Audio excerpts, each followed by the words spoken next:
This is NBK, nothing but Knicks. When send past the assist, you know that it's #1 show that breaks down the game. If you can't play defense, stay out my way. Dribble the ball, come down the lane. 5 seconds on the shot clock, who gon' win us the game? You wanna hear Nick updates and trade rumors? Post-game reviews, this the place you tune in. Tell a friend just to keep the ball moving. Like the page if you feeling the movement. Every game we coming to win. Give us a sub like a player that came off the bench. This is NBK, nothing but Knicks.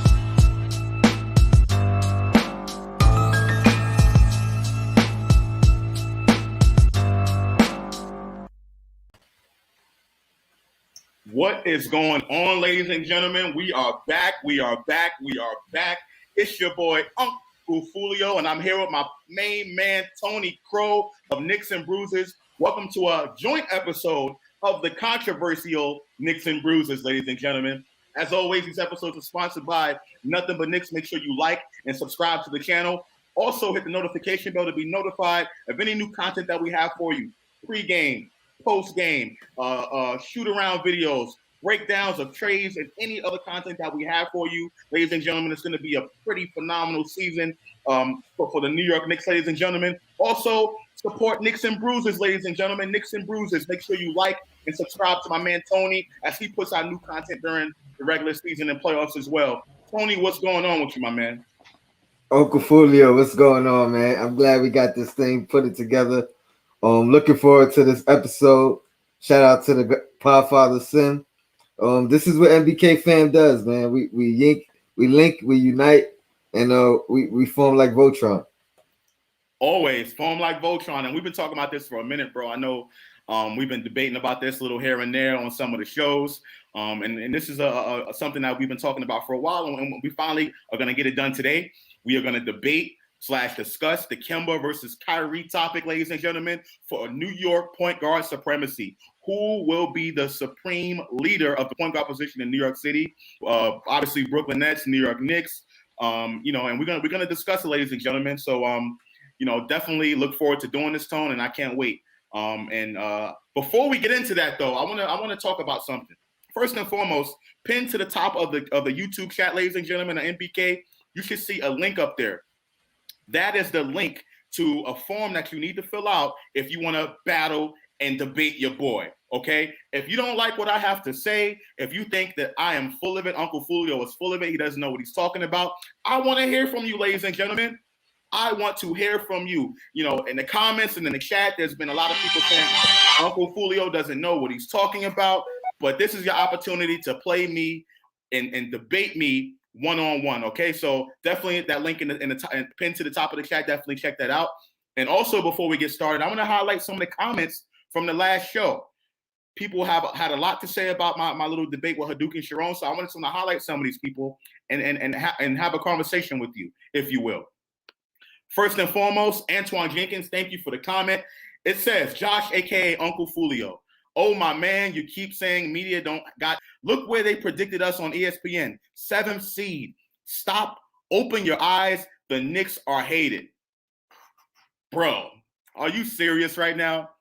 Are you serious? We're really concerned about where ESPN has us seated right now. Be real. Be real. Why are we concerned about the seedings, ladies and gentlemen? We're so obsessed with this mediocrity. Year after year, this mediocrity, where the Knicks are going to fall. Oh, if the Knicks don't win 50 games, ESPN's hating on us. They hate us. So you're telling me right now, if the Knicks don't win 50 games next season, that it's a failure? Why don't you say that? You might as well say that. No one wants to say that it's going to be a failure if the Knicks don't win 50 games, right? So if you want to have those expectations for 50 games, call it a failure if the Knicks don't get there.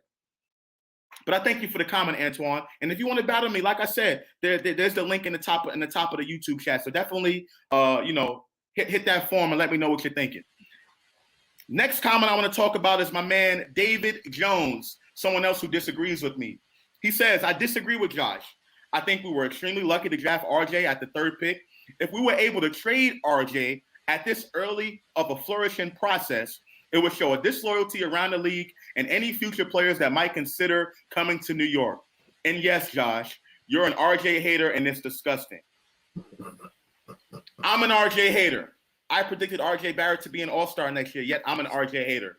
I mean, I just feel like it's played out. I mean, listen, I said what I said about RJ Barrett. It's gotten to the point where you can't say anything about the guy. You can't say anything. You can't break down his game without someone calling you a hater. It's nothing wrong with constructive criticism. Nothing wrong with that at all. So, I just don't understand it, ladies and gentlemen. But, David, I appreciate the comment. I got 2 more comments I want to read, ladies and gentlemen. This comment is from 562920. I don't know what it is with you guys always talking about RJ Barrett. He's talking about Knicks fans overall. He's an average player at best, and I hope he develops to be an all-star, but I don't see it, especially with this team. Don't get overhyped with a player because he got drafted to the Knicks and he has to be a superstar. He just doesn't got it as of right now. He just doesn't have that it factor. It's not sure that it's there yet. And listen, I mean, I'm not gonna go out and completely agree with that comment overall, but I do think it's fair to point out some of the weaknesses. And I think Knicks fans are hungry, and they're hoping for that next guy that we draft that we can turn into the next Patrick Ewing. And I think that's a part of it as well. So I think that was a great comment by 562920, and hopefully RJ Barrett does turn out to be an all-star, and I'm rooting for that. And the last comment that I want to talk about is from my man Lax Paint. He says he's not a Knicks fan, but I'm a fan of the show. From the outside, it seems like RJ Barrett is an average player right now, kind of like Harrison Barnes. But he's showing improvement, but at the same time, is it the same kind of improvement as other players from his draft? And as far as becoming an all-star, list the 18 best players in the Eastern Conference. Is he on it? If you can't see it working soon, a trade will be best, and sooner than later. And again, you have to think about these type of possibilities. If RJ Barrett doesn't turn out to be the player that we all want him to be, it might come a time where we may need to make that move. And I guarantee you, Leon Rose is thinking about the same things, ladies and gentlemen. So I think we need to start thinking about the same things as well. Be positive, but at the same time, be realistic and not naive. Tony, what you think about those? What was the name of the guy on the last comment? His name was Lax Paint. Lax Paint said he's not a Knicks fan. All right. I'll be honest, man. I was gonna say that was from your burner account. That one. It sounded like it was coming right from you. But I mean, I always appreciate the comments. I agree. You're not a RJ hater. You have high aspirations for him. And I can't say that, but sometimes with that high aspiration comes high disappointment from you. I agree with the guy who said he's not an all-star yet, but I'm also one of those guys that say let the guy grow into who he's gonna become. Like, let's not rush it. You know what I mean? The guy's phenomenal for who he is. I think the numbers are there for where he was picked. I think I've seen the growth. And if he was just the main guy on this team, if we didn't have the Randalls and things of that nature, I think he would have more opportunity and probably have better numbers that would support all-star numbers. But right now he's in a true team situation. And for what he's doing within the team structure, I think it's phenomenal. I mean, look, I totally agree with you. I think, if you look at it that way, obviously everything is going to be all sunshine and rainbows and Knicks start winning games. But if it does go the other way, we really have to start questioning that. And RJ Barrett is due for a contract in the next couple seasons. So I'm pretty sure Leon Rose, Scott Perry, the front office, they're looking at, if RJ Barrett's going to be the guy. And I've always said this. If RJ Barrett turns out to be an all-star and gets that level of in the conversation for all-stardom, the Knicks are on a different level because now you have 2 guys, him and Julius Randle, that you can build around. You can successfully build around. But if RJ Barrett just turns out to be this middle-of-the-pack kind of player, a good supporting cast kind of guy, and there's a trade available for that guy, that all-star, that potential all-star, then he's not untradeable to me. Simple and plain as that. I'm not saying he won't be. I'm not saying I don't see that potential in him, because it's definitely there. And I'm not actively looking to trade him. But at the same time, I am keeping my eyes and everything open for the possibility that, that could happen. Teams do this all the time. In order to get better, they get rid of some of their young core. And the last show, I mentioned Kyle Kuzma. Kyle Kuzma was a really good parallel to RJ Barrett. People talking about Jason Tatum and Jaylen Brown, but what about Kyle Kuzma? Kyle Kuzma, his first 2 seasons in the NBA, was balling. Some very similar numbers as RJ Barrett. The Lakers got LeBron James, and his numbers took a dip. And then now they had to trade him to get better this season, right? He was one of the baby Lakers that they kept around. So that is a possibility for us guys. I'm just saying, pick up the phone. Don't think the Knicks are better than what they really are. Sometimes we do that a lot. And it's definitely cost us. So, Tone, you got anything to say about that? About what I said right there? I actually loved that comparison when you made it. At the time with Kyle Kuzma. Kind of because it caught me by surprise. I never really thought of that perspective. And I think you were somewhat spot on with it. But what I will say to that, similar to what I said previous, Kuzma had a time frame, more of a time frame, where he was considered more of the guy or the future. You know what I mean? So you look at like where he started, and then when he had to adjust to playing with LeBron, and the dip that he had compared to like RJ, pretty much kind of starting off with Randall, and still having very similar numbers to Kuzma without LeBron. So I think that runs in RJ's favor. You know what I mean? So I would actually put RJ as a slightly better than him, even though the first 2 year numbers were a little bit lower. If that makes sense to you. I got you. And by the way, everyone out there, like I know, people may look at Kyle Kuzma as like a little bit of a disappointment. I still think Kyle Kuzma is a really good player. He's going to be a really good player for DC. He's gonna make some noise happen, and that can be the same for RJ Barrett. Even if he takes that same trajectory and goes along that same path, I still think RJ Barrett is a really good player. But he's just not untradeable to me. So, guys, I want to thank you for all those comments. Please continue to leave your comments in the comment section below. I see you guys are putting stuff in the chat, which I definitely appreciate it. I'm watching, and it's okay to disagree, guys. Shout out to Queen Steph on the Queen's Court. She always says it all the time. It's okay to disagree. As long as we can be disagreeable without being disagreeable. Okay. So, definitely appreciate the comments and keep them coming. And we're going to continue to put out some content for you guys and let us know what you think. Okay. So, yep. Go ahead. I do want to highlight Shane Murphy. The title of this is a joke. Kemba's nowhere near Kyrie.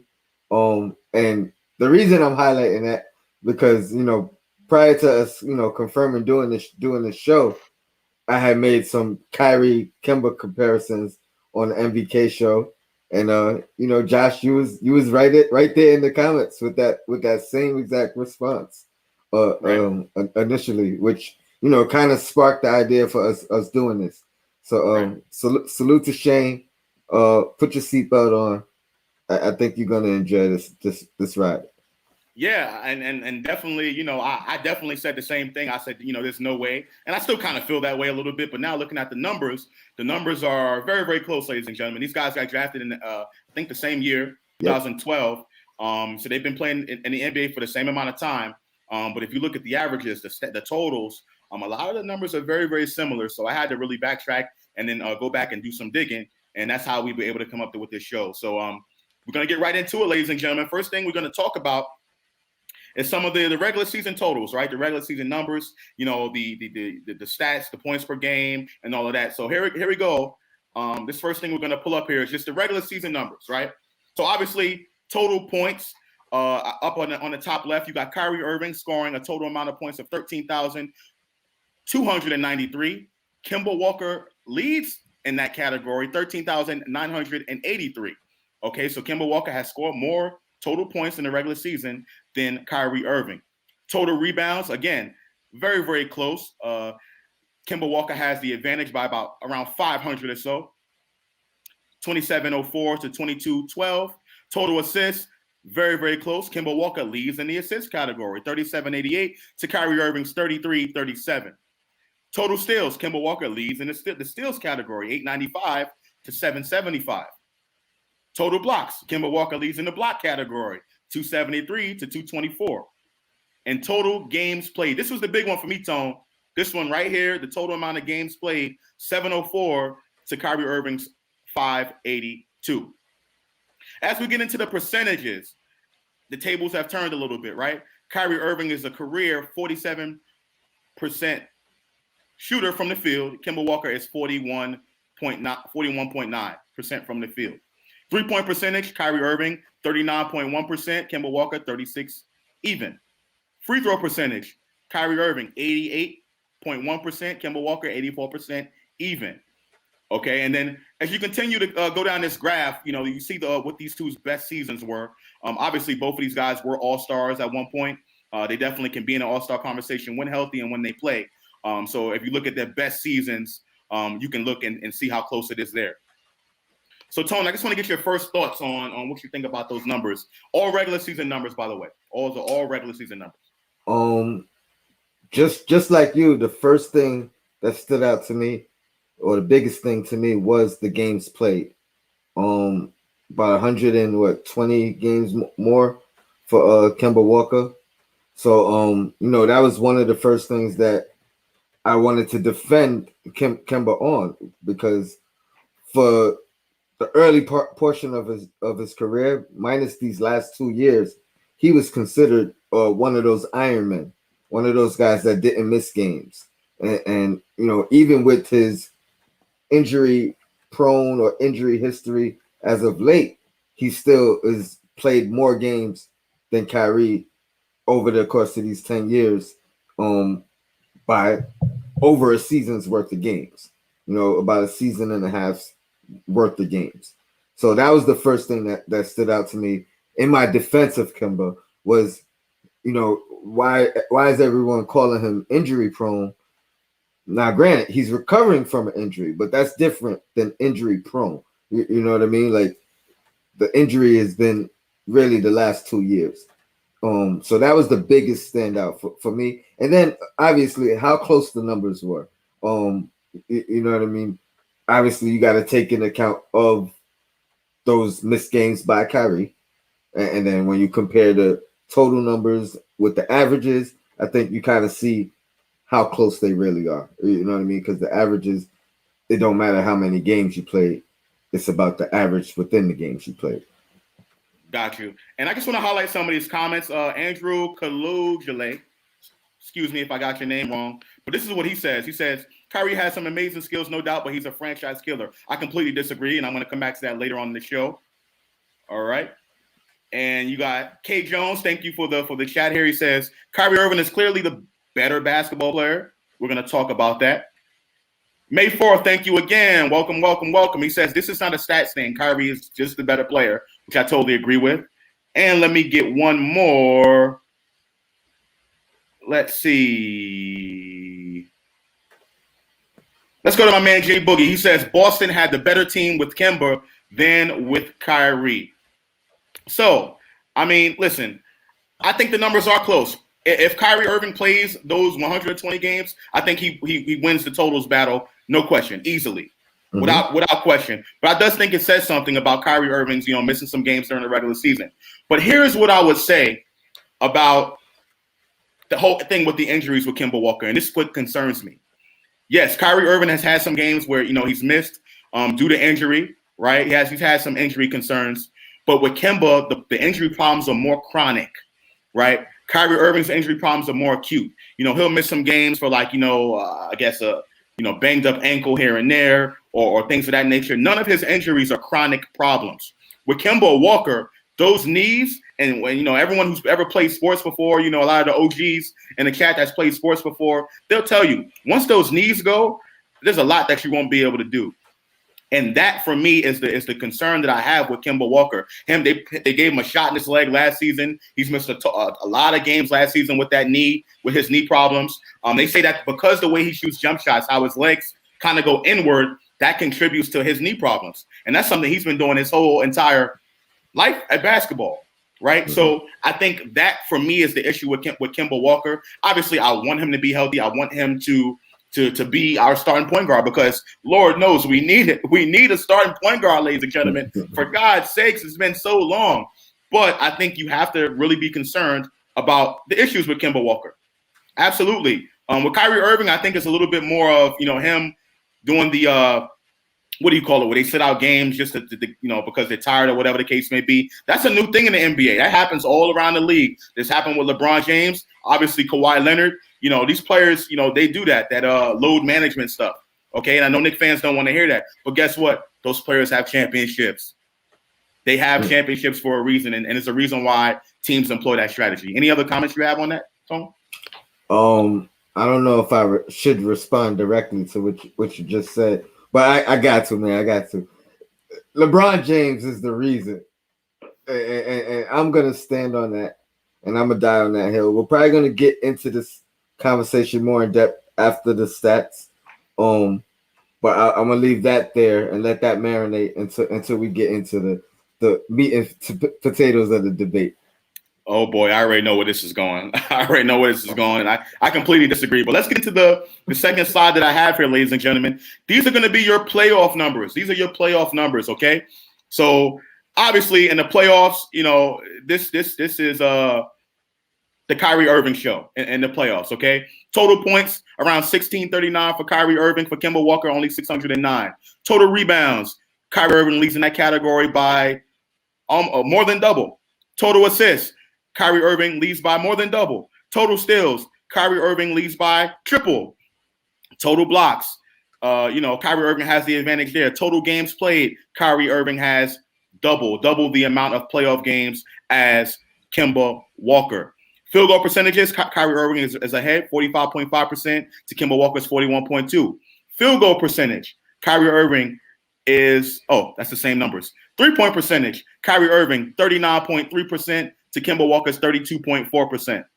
Free throw percentage, 88 to 86%.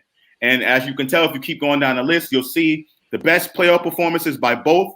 These are averages, right? The best playoffs, yearly playoff numbers. Kyrie Irving, his best, playoffs was in 2017 as far as scoring, and Kemba Walker was 2016. So as we look at these numbers, Tone, I want to know what your initial thoughts are about these playoff numbers where the games are turned up and more things have to happen. I want to know what you think about that. They're still relatively close in my eyes. Obviously, Kyrie has the advantage in all statistical categories, largely because he had more than double of the games as well. So I would expect a lot of those stats to reflect, more than double. So I'm not gonna hold that against Kemba. He didn't get as far in the playoffs. Obviously, he didn't have as much success in the playoffs. He also did not have the same type of team as Kyrie in the playoffs. So, I mean, everything Kemba did with those stats was relatively on his own as the guy with not much help. So that's why I say it's still relatively close in my eyes, because I'm looking at not just the numbers that are on the screen, but the content behind it, who he played with, what he had to do. Again, more arguments for later on in this discussion. Well, no, I want to address what you said. Because you spoke about context, right? So let's talk about context. Typically, if you have more games than the other person, your average is supposed to go down, right? Particularly if you look at their regular season numbers, them being almost mirror images of one another, they both can pretty much do well on the basketball floor as far as the statistics are concerned. They're pretty much neck and neck in the regular season. I think we can both agree on that. Well, if you're talking about averages, maybe, but not total. Well, I'm looking at total. Well, I'm going to get there. If you have, let's say I play more basketball games than you, we're pretty much similar players, right? We both can score 30 a night, but I play more games than you. Law of averages says that my numbers are supposed to go down because I've played more games than you. My averages are supposed to go down. The more games you have, your average is supposed to go down.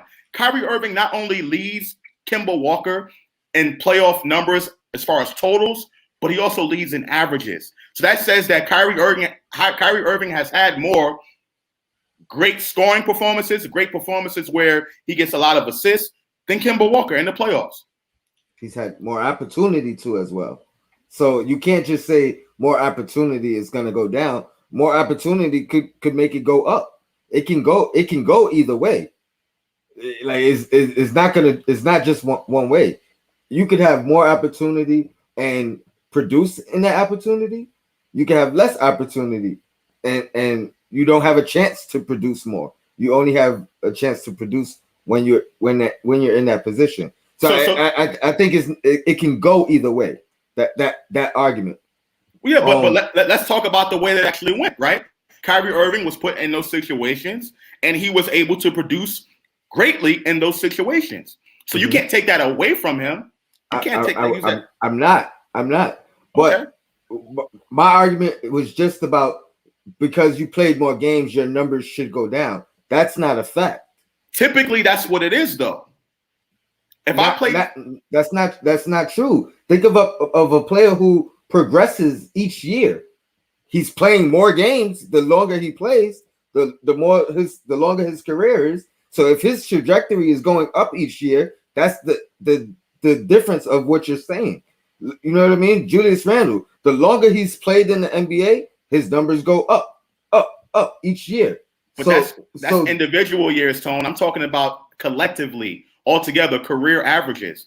That's what those numbers were. They weren't year by year, progression. That was a collective as entire career. It's two different things. No, it's the same exact argument. Julius Randle's career numbers go up each year. Why? Because his numbers each year go up. Right? I guess if you look at it that way, but for me, Kyrie Irving has played more playoff games and his averages are better. Okay, typically you don't see it that way. You don't, if you play more games, typically with someone that is, of your equal caliber, the numbers are going to go down just naturally. That's just what happens if you play more games, because there's going to be some games where you don't score as much. That's just a reality of the situation. I'm not going to argue that point, but maybe we do another one and we do the research and we show that, because I think I could probably do some research and find an argument that fits my point, and I'm sure you could do the same that fits yours. So we're gonna have to figure out some way to do the research and come back and see if what you're saying is true or not. Because I can't argue that Kyrie's played more games. His numbers are overall better, even with the averages. I can't argue that. But I do have an argument. well, you do, and again, I think though, when we look at career averages and career numbers, it's assumed that person is scoring that amount of points every year. We don't look at the progression angle. You can't look at a progression angle when you look at career numbers. You just can't. You know what I'm saying? So, I'm just going based on what I see, and those numbers tell me that Kyrie is an overall better player performer. He's played in more games, despite not playing as many regular season games. He's played in more playoff games where the games are more important. We know that the games are more important, and he showed up in those games. So you can't take anything away from Kyrie Irving. Let me ask you this: does the fact that Kemba relatively did what he did on his own, can we take that into effect? That he didn't have the same help that Kyrie had? Because to me, that's again another, whether it's unfair, fair, but it's just the reality of the situation. Kemba was not surrounded by nearly the team. Like, you know what I mean? When Kyrie was in a situation where Kemba was in, with no team around him, he had to do it by himself. He didn't make the playoffs. He just sniffed the playoffs. So Kemba, on the other hand, carried the team to the playoffs. So that's part of my argument of, again, and it's not about better, because I won't win that argument, but just as good or almost as good, or could have done the same thing in the position that Kyrie was in, I can argue that 100%. So here's where I think your argument is a little bit flawed, right? Here's where your argument is flawed. So now we're going to argue that players are, you're going to take something away from players because they play with other great players. I don't think that's a particular fair way to look at it. And let's not act like Kemba Walker didn't play with Al Jefferson, who was an all-star at the time when he was playing in some of those years in Charlotte. How about him? How about Cleveland is a terrible organization. Everyone knows that. They're one of the worst organizations in basketball. Okay, so you can't blame Kyrie Irving for the team not properly building around him. He's the reason why the Cavs were even relevant before LeBron, those years when LeBron weren't there. So you can't take that away from him. I don't see anybody taking anything away from Michael Jordan because he played with Scottie Pippen.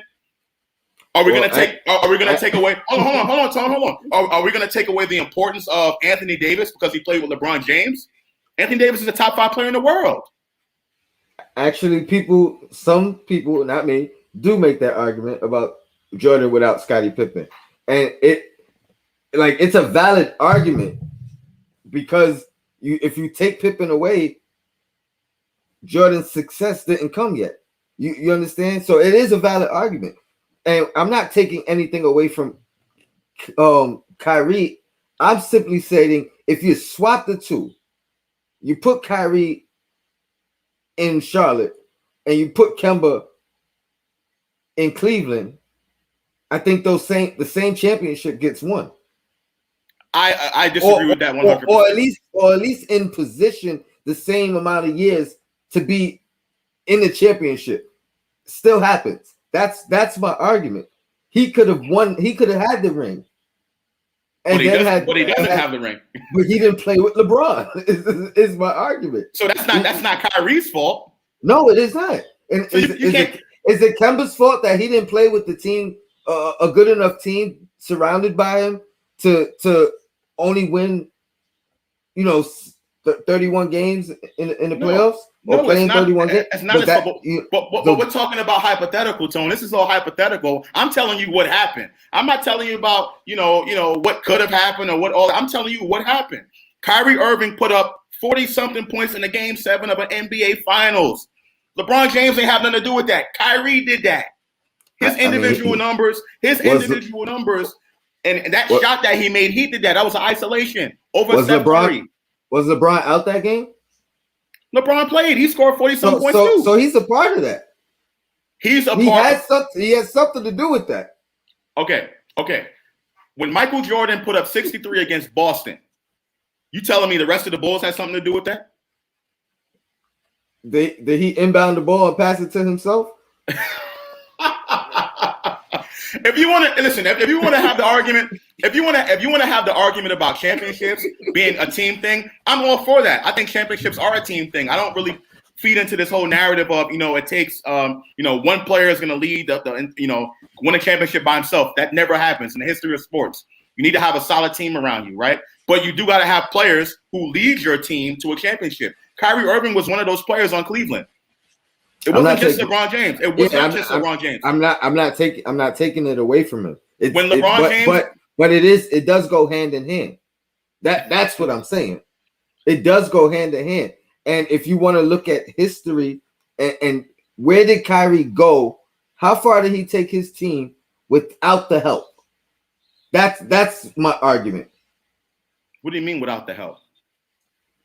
Prior to him getting help, how far did he go? You talking about when he was a rookie and a second-year player in the NBA in a terrible organization, a putrid organization? Yes. When he was the rookie of the year? He was in the same year as Kemba with very similar numbers, but whose team had more success? Well, Charlotte had. Charlotte had more success. But again, it's about being a collective. Your team has to be good around you. You can't just blame everything on one player. You can't. That just baffles me how people do that and take away great things from great players because they play with other talent. You can't use that to take away someone's greatness. Can we look at Boston as an example and look at who had more success on the court with those two players since they both played on Boston? Is that fair? Let's look at Boston. Because from a chemistry point of view, I think it's by far Kemba. Really? By far. I think so. So you think Kemba Walker gives his team more chemistry than Kyrie Irving? I think he gave Boston more chemistry. Okay, you think he gave Boston more chemistry? Absolutely, 100%. And I would argue at this point, I would prefer Kemba on the Knicks than Kyrie. Oh, Tony, you did it. You went there, huh? That is absolutely terrible. But before we continue, let's get to this last slide. I'm going to talk about this last slide because I think this slide is really, really important. Based on what you said you would prefer Kemba Walker over Kyrie Irving right now. That's true, right? You said that. On the Knicks. On the Knicks right now. Okay, let's talk about this last slide, ladies and gentlemen. So these are the rest of the playoff numbers. These are the per game numbers, okay? Kyrie Irving, 23.4 points per game. Kemba Walker, 19.6. Rebounds per game, Kemba Walker, 3.8. Kyrie Irving, 3.6. That's pretty much the same. Assists per game, dead even at 4.8. Steals per game, Kyrie Irving has a slight advantage, 1.4 to 1.1. Blocks per game, pretty much dead even, 0.6 to 0.5. Okay, and then on the left, you already know what the left is talking about. You know, we already know how many All-NBA teams, how many championships, how many playoffs they played in, how many all-star games they played in. We already know about those numbers right there, and we already know who's on top of those numbers. But I want to go back to what you said about chemistry, because there's this terrible narrative from Knicks fans that Kyrie Irving is a chemistry killer. If that's the case, ladies and gentlemen, how come there are so many former all-stars that want to play with Brooklyn right now?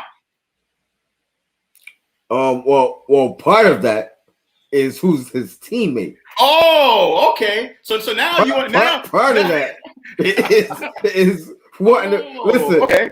I was on board 100% at saying if we had to take Kyrie to get KD, then by all means, I'll do it. But if it was a choice if we didn't have to go that route, then I wouldn't. I wouldn't have. Or if we could have got KD and brought in somebody else, even Kemba Walker, because we have to dig in the archives, but I'm pretty sure I said that at the time. I wasn't a fan, and it's not of his game. I just wasn't a fan of his attitude and the way he meshes with others. But hold on, Tone. Let's go back to what you said, right? Because think about. Let me make this make sense for me, right? You got a bunch of former all-stars, former alphas that were alphas on their team, right? And there's this narrative that Kyrie Irving is such a cancer in the locker room. He's so terrible. Yet all those guys are willing to leave their situations and go play with this guy to win a championship. He's that much of a career killer, that much of a team killer. Well, don't put words in my mouth. Granted, people do say that, but those words, I never said cancer. I never said team killer. I'm only comparing the two players at this point. Now, is Kyrie ever going to be up for like a sportsmanship of the year award? Or rather yet, if we're just comparing the two, who's more likely to win that? We don't know that. We don't know what these players are doing, you know, in the communities and the sports. We don't know that. That's not sportsmanship. I believe sportsmanship is within the confines of the game and teammates. But you can't answer that question. No, because we don't know. We legitimately don't know. We're feeding into these narratives that Kemba Walker is such a sweetheart on the court. Everyone loves him. My God, Kemba Walker is so great. He's so great. He's the greatest thing. You know, like. See, now you're putting words in my mouth that I'm not going to argue, because that is how I feel. But Tone, that's so like that. Like we legitimately don't know. Like Kyrie Irving is hated in the media because he doesn't want to talk to the media, and all of a sudden he's this bad team chemistry guy. How does that make sense? And then you have players that legitimately want to come to Brooklyn because he's there. Is that why he's considered a bad chemistry guy, because he doesn't want to talk to the media? I don't know. I'm trying to figure it out. We don't know. How about disappear? How about disappearing from your team and them not knowing that you're not going to be available? How about that being something that could affect the team? How about being a distraction for non-basketball reasons? How about him needing a mental health break? How about him being tired of the media following him all around? How about him needing a mental health break from everything that's going on? What about that? How about just say it? I have no problem with that. Why does he need to say it? I think that's commendable. Why? Because now you're showing not only your teammates but the rest of the league that it's okay to have mental issues that you need to take care of. How But to not say nothing at all, how do you that's know he didn't? wrong. How do you know he didn't tell his teammates? Because the teammates were on record saying, I don't know what's going on. Because it's not their business to tell the media what's going on with Kyrie. The media is supposed to ask Kyrie.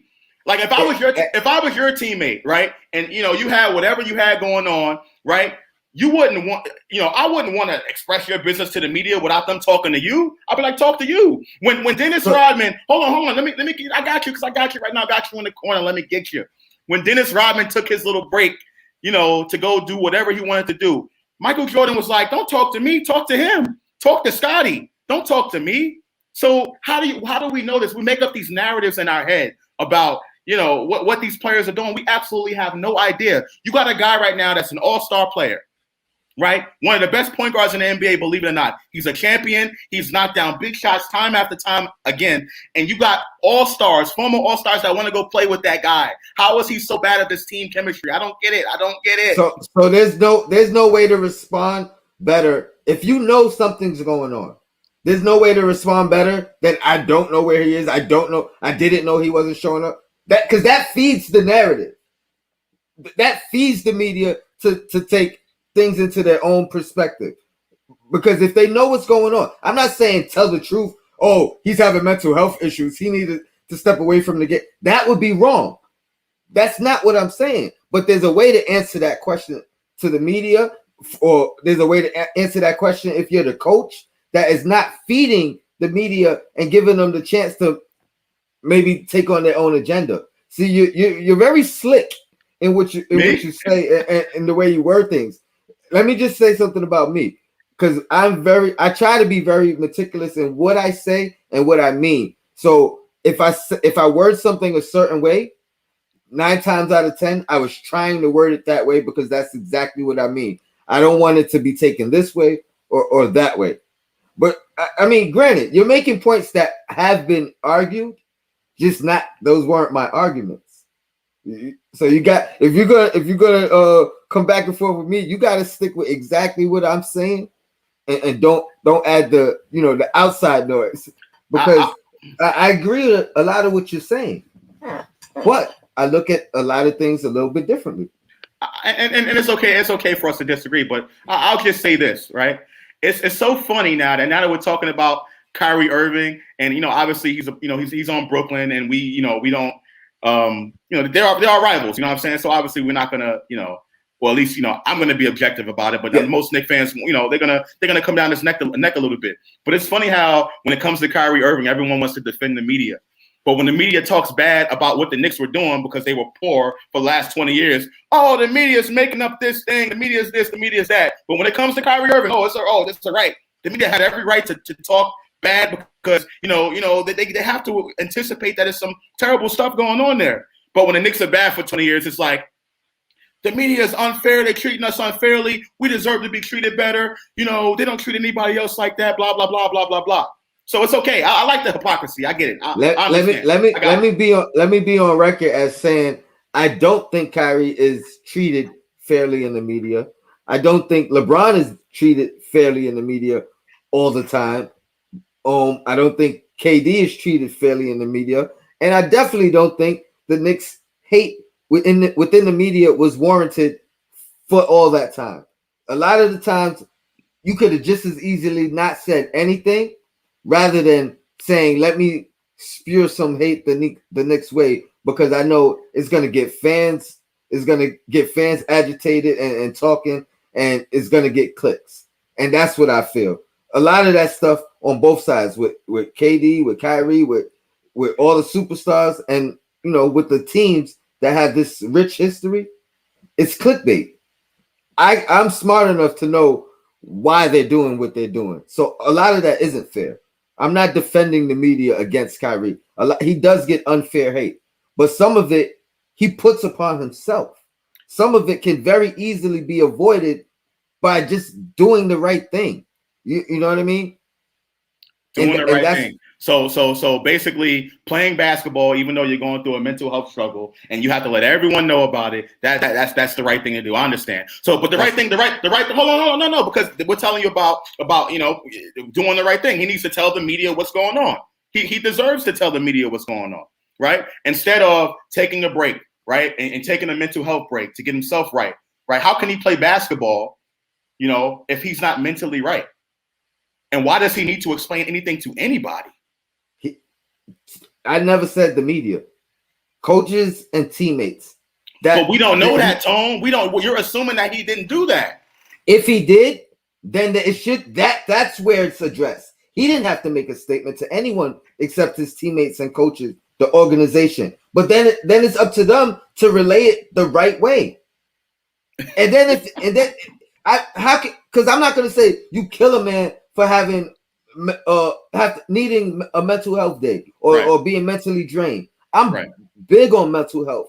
Like outside of basketball in real life, I'm big on mental health. You know what I mean? Like that's nothing to play with. You can't function as a human, you know what I mean, in regular life things without your mind being right. So that's not what I'm saying. I'm not saying you should suck it up and play ball either. That's not what I'm saying. But I'm saying it could have been handled way better. To me, part of it seems like they want the click. They want the controversy. See, I plugged you. They want the controversy because they know it gets everybody talking about them, and then they have a reason to snap back. They have a reason to voice their frustration in situations that could have very easily been avoided altogether. Salute the chat. I'm going to highlight some of these comments I've been reading, and obviously there's a lot of Knicks fans in the chat, y'all my people and everything like that, but I just disagree with y'all. Kevon Bergen, you my dog. He said, imagine me walking out my job and taking time off without telling them nothing. Again, we don't know what Kyrie Irving told or did not tell his teammates. So why are you putting this narrative out there that Kyrie Irving didn't do any of those things? Come on. And Sergeant Knicks, a.k.a. G-Man Flife, said he should control his narrative. I think he does control his narrative, believe it or not. You just don't like it. You just don't like it. Okay? CK said Tony is lost. We ain't worried about that. Who's Mark? My man. Kyrie can sneeze and the media is going to go crazy. Alton League. Most people just listen to sound bites from Kyrie, not a whole interview. And let's see. Let me get one more. Salute to my man Blue Orange Terrace Freezy. What up? What up? And Kevon Bergen, if you pay attention, Josh, most Knicks fans says the media does us no favors. Yeah, I mean, listen, to me, it's hypocrisy. It's okay for the media to assume and do all this when it comes to Kyrie Irving and his mental health, but it's not okay for the media to accurately report how bad the Knicks were for years. That's not okay. But it's okay. It's okay. Go after Kyrie. Yeah. But for the Knicks, it's like, they don't treat us the right way. We don't win any games. We get blown out at home by 30, and it's all right. Like we've accepted this mediocrity as Knicks fans, and it's okay. You know what I mean? It's fine. It's fine if we have a Kemba Walker with chronic knee problem, but he's gonna, we got Kemba, yeah. Last year, no one even wanted Kemba Walker. Now that we got him, it's like, I mean, I ain't gonna lie. The majority of that is based off of the number we got him at. So I won't even front, because even if it was about bringing him in at the full length of what his contract was without the buyout, I probably wouldn't have been for that. But I was for bringing him in when he was a free agent before he signed with Boston, and that was prior to knee injuries or at least them being highlighted. So you know what I mean? So I agree with you on that. With Kemba right now, it's based off the numbers. It's based off the money. 8 million, 9 million, whatever it is. Which we lucked out, by the way. We completely lucked out because Oklahoma City did not have to buy out Kemba Walker. They did not have to do that. So we lucked out. We were able to get another team involved. Maybe there was some back channel things that were going on. Maybe it was planned the entire time. We got World Wide West. He's known as a little snake, behind the scenes and things of that nature. So, listen, we don't know, right? Only thing we know is we got Kemba Walker, and we better hope. People say that it's a bargain. The price that we got him for, yeah, it's a bargain if you look at it from that way. But is it really a bargain? Because if we don't have Kemba Walker this season, we're back to square one as far as not having a point guard is concerned, a starting point guard. And shout out to my man Sim. Nothing but Knicks. He said, Josh, if his teammates knew, then saying I don't know where he is just makes it worse. Just say he has a personal issue and you have to talk to Kyrie. Well, so are you going to hold that against Michael Jordan for saying go talk to Scotty or go talk to Dennis Rodman? Are you going to hold that against him?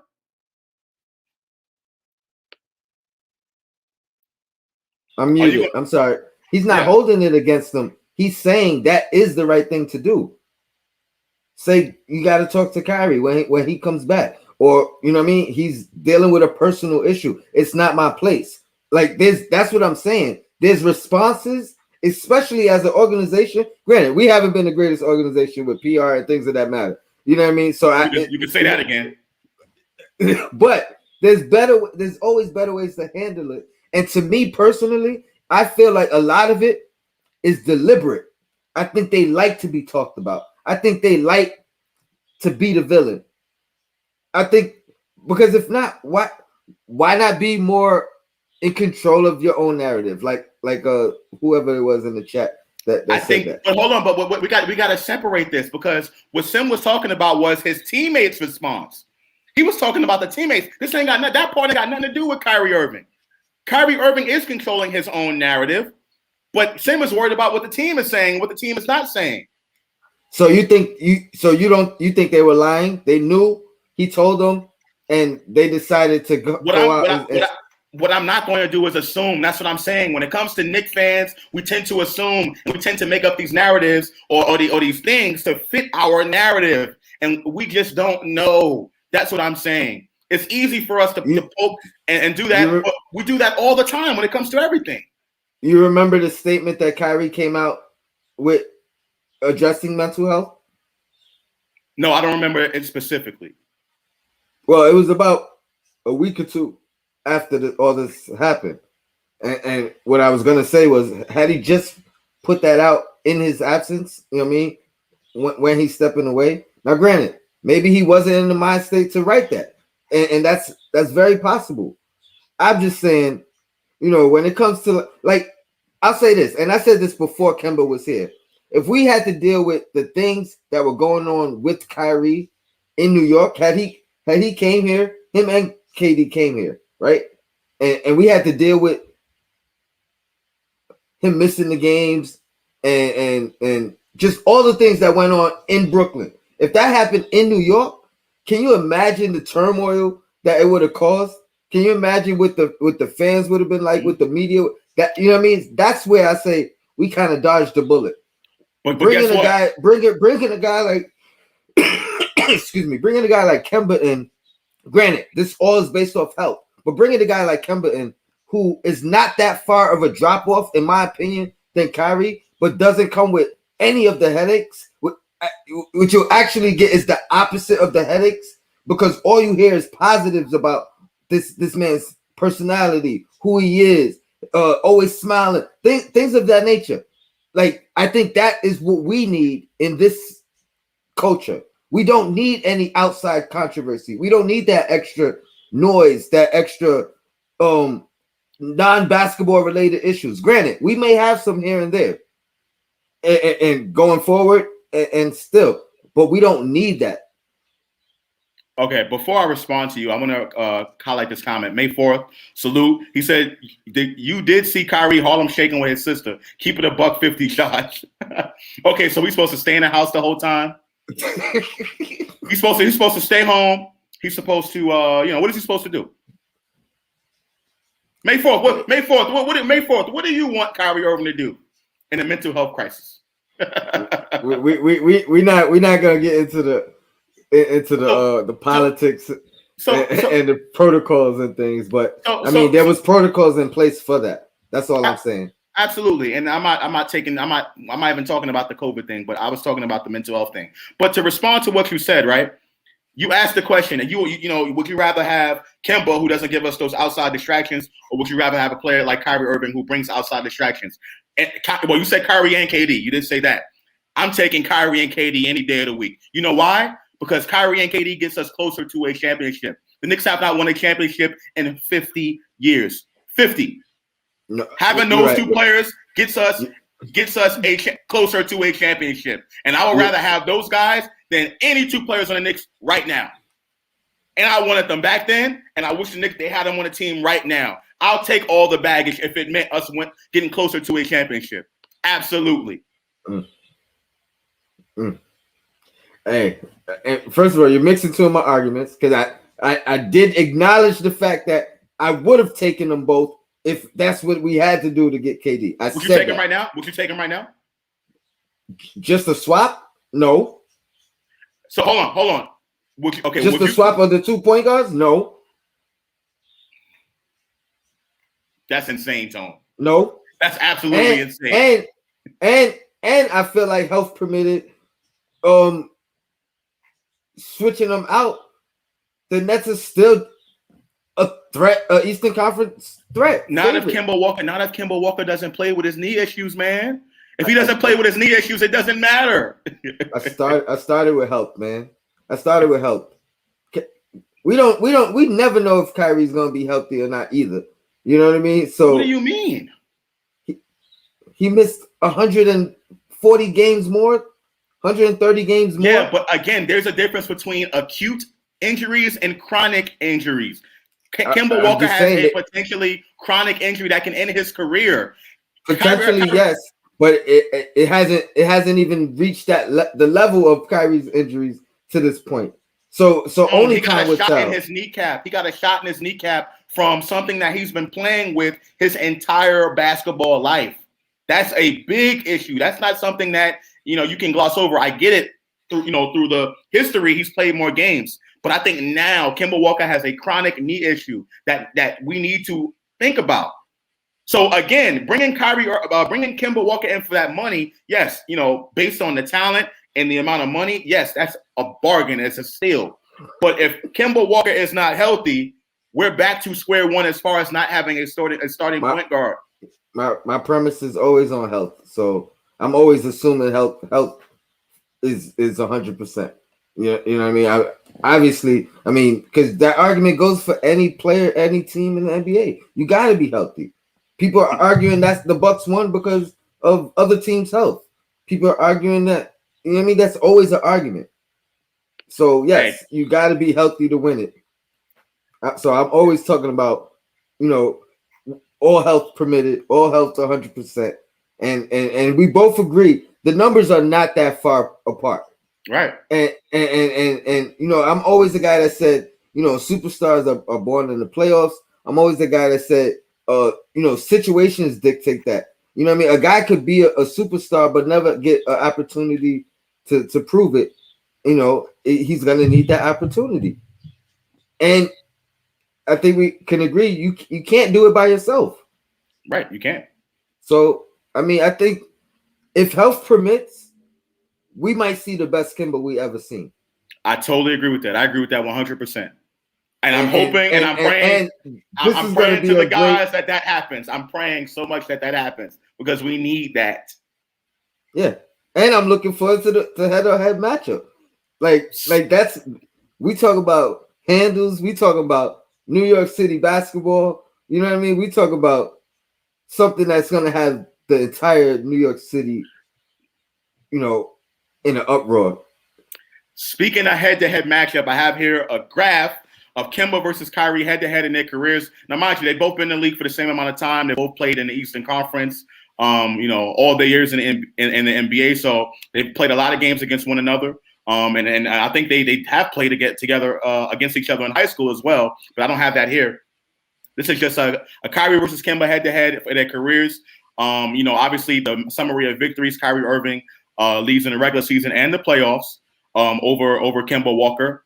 And then the averages are pretty much split down the middle if you look at it head-to-head in the regular season. So again, it's still very close as far as the amount of the averages, the numbers. But Kyrie Irving definitely has the summary of victories because, like you said, of the team, and that I will concede that argument. Okay, I will concede that argument. Nothing but Knicks. Kyrie played 54 games last season and Kemba played 43. The season before, Kyrie played 20 and Kemba played 56 in the shortened season. Okay, so what does that mean?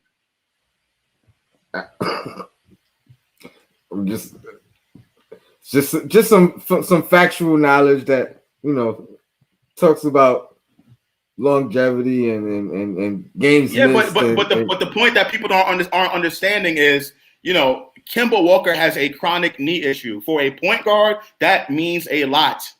And can't both of just those dismiss that. both those years are in New Jersey, right? I mean in Brooklyn, right? He said New Jersey. Yes. This will be the third season in Brooklyn, right?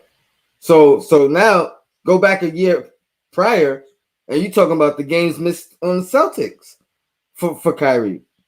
So why is his knees not considered a chronic thing? Because he doesn't have chronic knee issues. There's a difference between having a needle being put in your leg, you know what I'm saying, and you miss significant time because of that, and the team bringing you along slowly because you have those knee issues. There's a difference between that and taking some time off for some mental health issues or load management or whatever the case may be. That's a huge difference between the two. And guess what? In the playoffs, Kyrie Irving's played more. So when the games really matter, Kyrie is there more than Kemba Walker.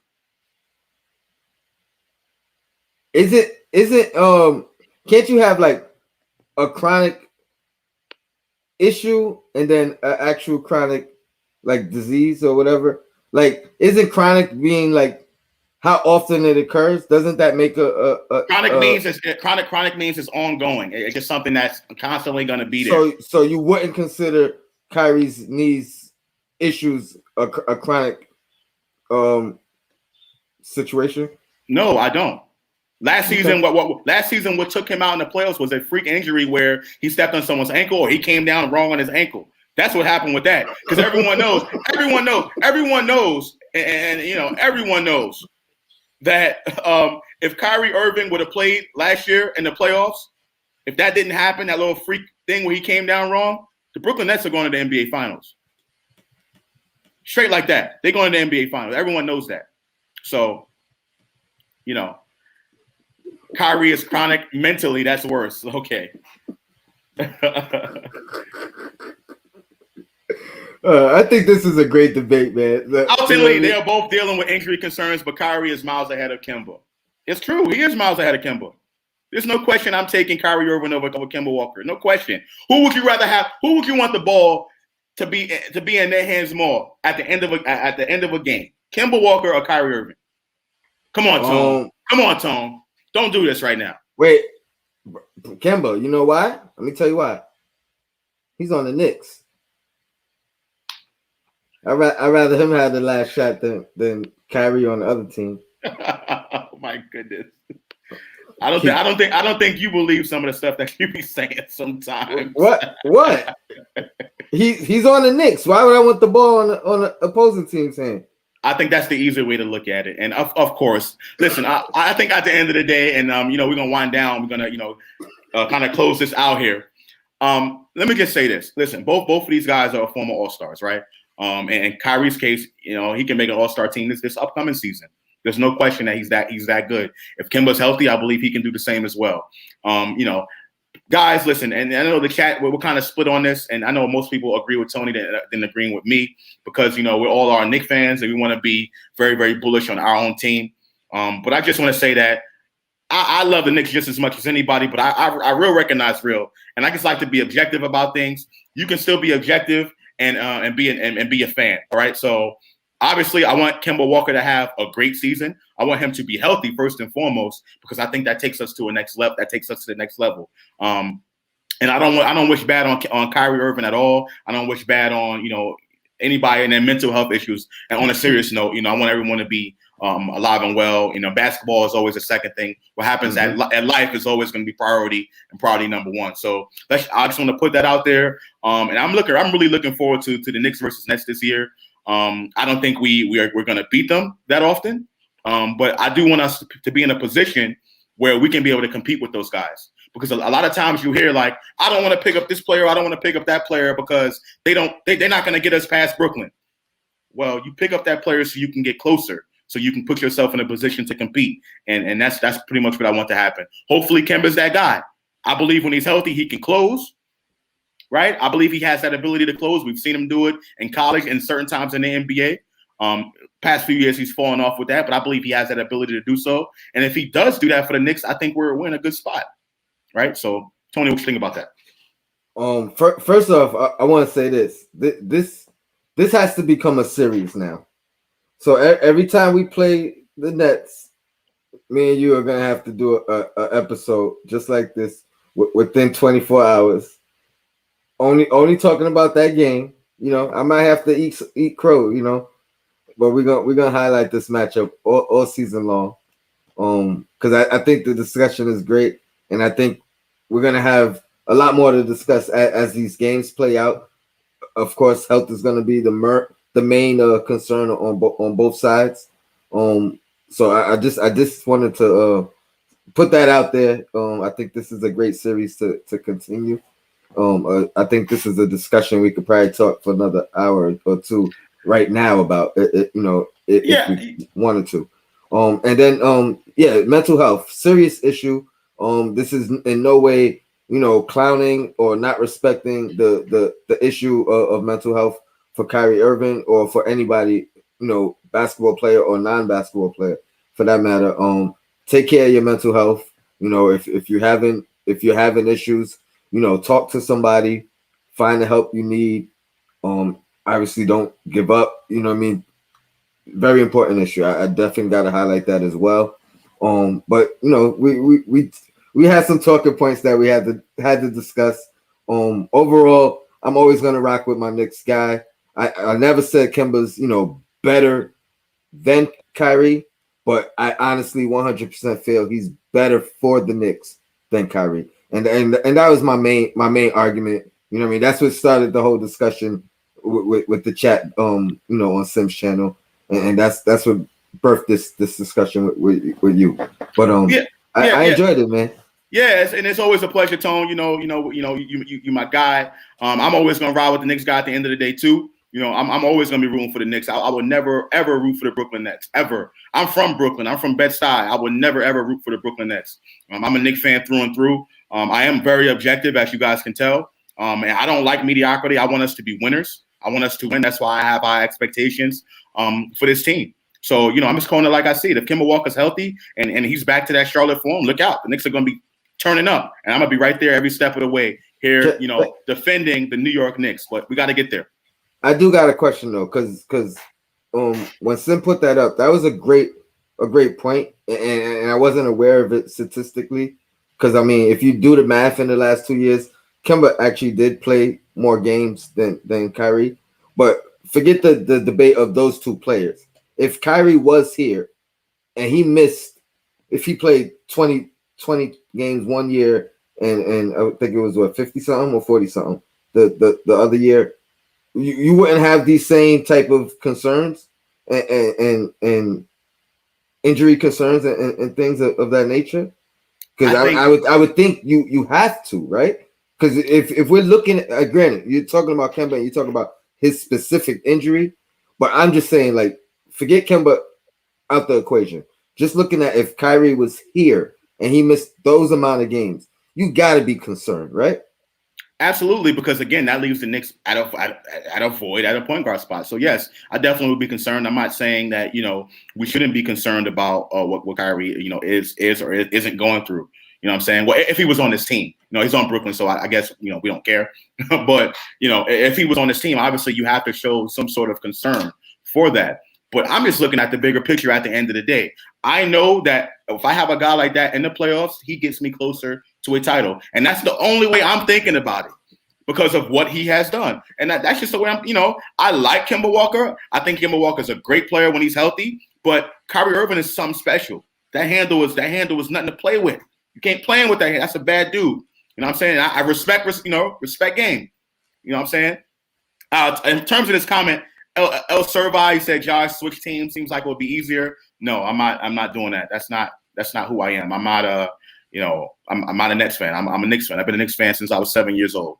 Okay, healthy Kemba and KD or healthy Kyrie and KD. Oh, Sim with these hypothetical questions. It's Kyrie and KD 100%. I'm saying 100%. Andrew Cologile said Josh should make a Kyrie central group. Plenty of them here. Yeah, whatever. Oh man, you guys are mean, yo. Pudge nice with the James Dolan clip. Kemba can't play defense. Yeah, Kyrie's not that good of a defensive player either. But remember the game against us. You know what I'm saying? When he took the ball out of Julius Randle's hands, and all the fans were complaining that it was a jump ball. That wasn't a jump ball. That was actually a good defensive play by Kyrie Irving. But no, it wasn't. It was a jump ball. It shouldn't have been a travel. Right. But I'm saying that was a great defensive play by Kyrie Irving. Oh yeah, it was. No one ever gives him credit for that. You know what I'm saying? Hey, I was mad. I was mad you ain't put up the charges drawn stat up on the screen. Oh yeah, that'd be pretty good too. Kemba does draw a lot of charges. I definitely give him credit for that. Now we're gonna need that this year, but he got to stay on the court. May 4th, you post the roof for the Nets if we out the playoffs, Josh. Nah, not happening. Let's see. Tricky Nicky, Tony Crowe is to go to this debate. Tony Crowe is to go in every debate. You know what I'm saying? We're gonna leave it at that. Kevin Bergen, this debate would definitely continue into the season. Absolutely. Salute. May 4th, this is an ill topic. And let me get one more. Let's see. The real point guard of Gotham should be your title. Of course. Absolutely. Tony Crowe, I want to thank you again for coming on with me. We definitely going to have some more of these debates as the season goes on. People call me the biggest Knicks pessimist. That's not true. I just want to win. And I know you as being one of the biggest Knicks optimists out there. So I definitely appreciate you coming on. Any final words you want to say to the chat, to the Knicks Nation? No, I appreciate you having me. Anybody who did jump in late, if you want to rewind and watch it, it is on my channel as well. If you're not subscribed to Knicks and Bruises, go ahead and subscribe. Make a comment. We're going to be doing a lot of MBK fan mix-up shows and matchup shows. So, look out for that and check that out. Josh, I appreciate you, putting this thing together for me. I think it was a great show. Like I said, I think we should continue this, throughout the season, game after game. Maybe the next day or something, we'll get some stats and break them down and talk about it. But yeah, I appreciate it, man. Yo, Black is time. Shout out to the chat. Shout out to Sim, UncleFOOlio, Controversial, Knicks and Bruises. We out. Yeah, and always, Tone, a pleasure once again. I'm going to be doing these debates every week. Trying to get a controversial topic out there. Everyone knows my takes are controversial. Most people don't agree with them. And if you don't agree with them, ladies and gentlemen, speaking of that, you're in the chat and you have something to say, I want to debate you live. I want to debate you on one of these platforms because I have a lot to say. You guys obviously know that, but I want to hear from you guys. I want to hear something new that I probably haven't heard before. According to Sim, he wants you to rip me to shreds, right? So please, pinned in the chat, there's a form. Please fill that out. Submit it. I want to know what kind of topics you want to debate or discuss, and I can get you on here, and we can go on for like 45 minutes to an hour or something less than that, time permitting or whatever. And I just want to hear from you guys. All right. So don't say Josh didn't offer you an opportunity to come on. You know what I'm saying? Don't say that I like to dominate an argument because I really like to listen to your point of view. So please, pin to the top of the chat. Go ahead and fill that out. Submit it. Once again, guys, thank you so much. Controversy, Knicks and Bruises. Like and subscribe to my man Tone's channel. You know what I'm saying? We got a lot of content coming for you guys, and we look forward to the start of training camp and the season, ladies and gentlemen. So peace out, and go Knicks, guys. Go Knicks. Take care, y'all. This is NBK, nothing but Knicks. When Sim passed the assist, you know that it's #1 show that breaks down the game. If you can't play defense, stay out my way. Dribble the ball, come down the lane. 5 seconds on the shot clock, who gon' win us the game? You wanna hear Nick updates and trade rumors? Post-game reviews, this the place to tune in. So tell a friend just to keep the ball moving. Like the page if you feeling the movement. Every game we coming to win. Give us a sub like a player that came off the bench. This is NBK, nothing but Knicks.